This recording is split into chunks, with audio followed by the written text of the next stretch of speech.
Scott Jamieson copped a red card against the Jets, which means he's suspended, but technically this game's already kicked off. Is he eligible to play against Victory and then he'll miss your game against Wellington, or does he miss the game against Victory and he's eligible to play against Wellington? It is so confusing, isn't it? Yes. Well, today at 11, so after we finished training, we've got written note that Jemo is eligible to play. So he will play tomorrow? So he can play.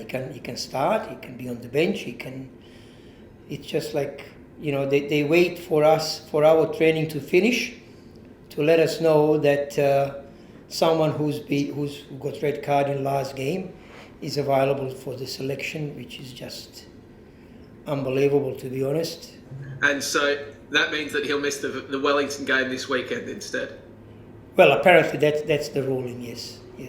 How difficult has it been for you to prepare this game? Because obviously you played on Sunday, so it's effectively just 2 full days before the game kicks off, which I imagine have to be devoted to recovery, and especially with another game against Wellington on the weekend. Have you been able to go through anything resembling your normal match day preparation? Well, today we did the match day -1. Yesterday we brought all the players in. They did recovery, massage. We had the meetings. We've put Newcastle Jets behind us. We analysed that. We looked what went good, what went wrong in that game.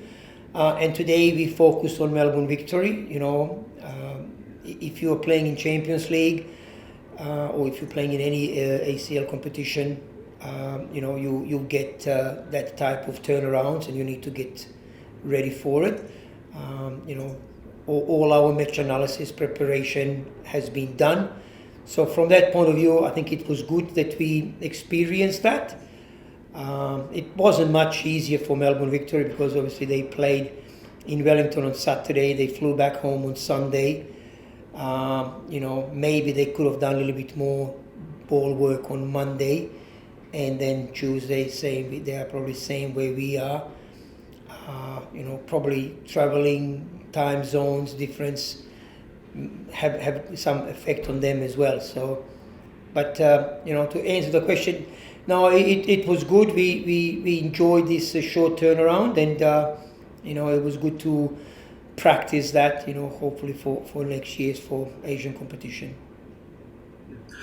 In terms of the players you'll have available, obviously you've got players like Jamie and Andrew who have been nursing injuries over the past few weeks, and now you face this prospect of 3 games in 8 days in this very short turnaround.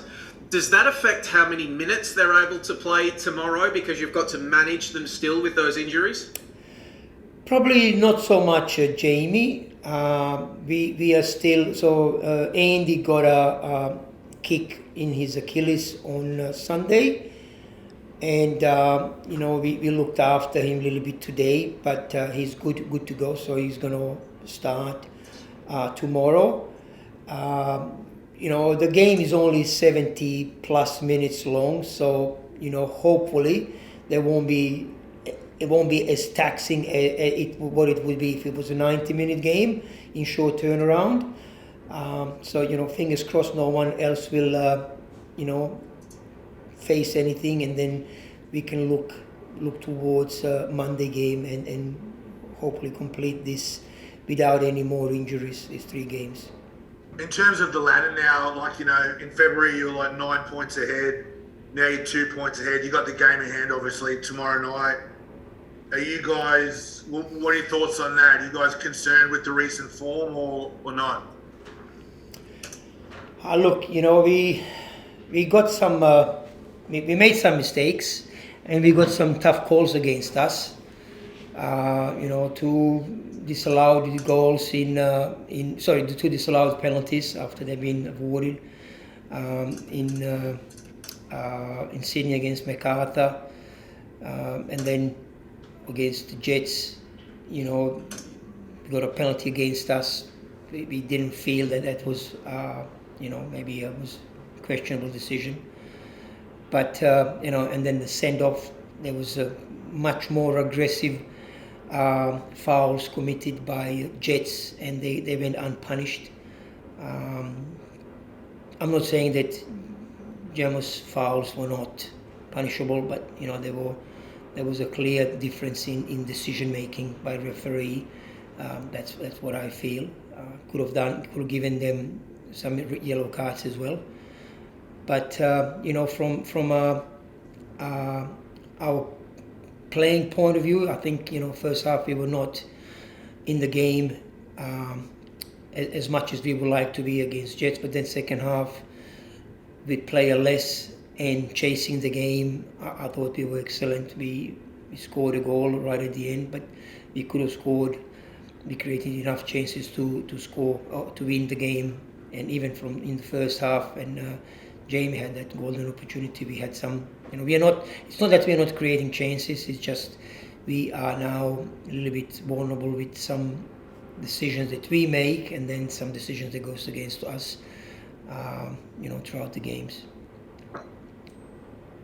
And in regards to the victory, I mean, a couple of weeks ago they seemed to be gone. Now they've won 2 in a row, and they've also got this game in hand as well tomorrow night. So they're a chance to make the 6 now. What are you expecting from them, knowing also that they have to chase the game, being like being 1-0 down already? Oh look, it's a derby, and it's completely different ball game. Generally, in these derby games, it doesn't matter who's got upper hand. Doesn't matter who is in better form. It doesn't matter who's coming into the game with more wins, who's better on the ladder. It's like you saw. I think our first game against them. In early in the season, we won, I think 2-0 or 2-1 when one of their players got sent off, and their second half was brilliant.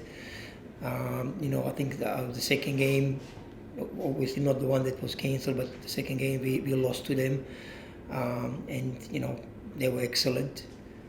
Although we were like top of the table, as you said, 9 points clear, and they were struggling at the bottom. They were excellent. They got good players, and they're going to try to do everything that they can to win the game and to try to, get into top 6. So we are aware of it. The positive thing is that we are 1-0 ahead, and as you rightly say, they need to chase the game. Not sure, if they're going to change something, but we should be prepared for tough 70 or 80 minutes tomorrow.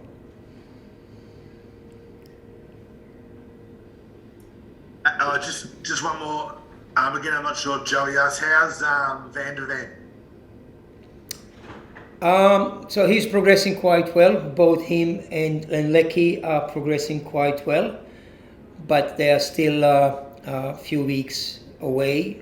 I think we can, hopefully Richard can start training next week sometimes with the squad, and similar with Lecky, sometimes next week.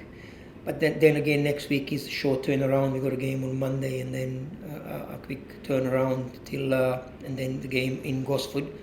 So probably both of them for last 2 games.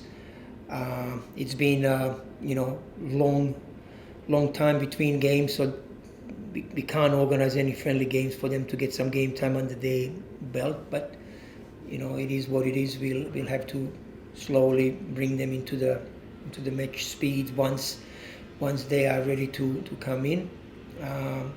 They're both working really hard in the gym and on the park with conditioning coaches, but they are still, as I said, a little bit away from joining the team and joining the team environment.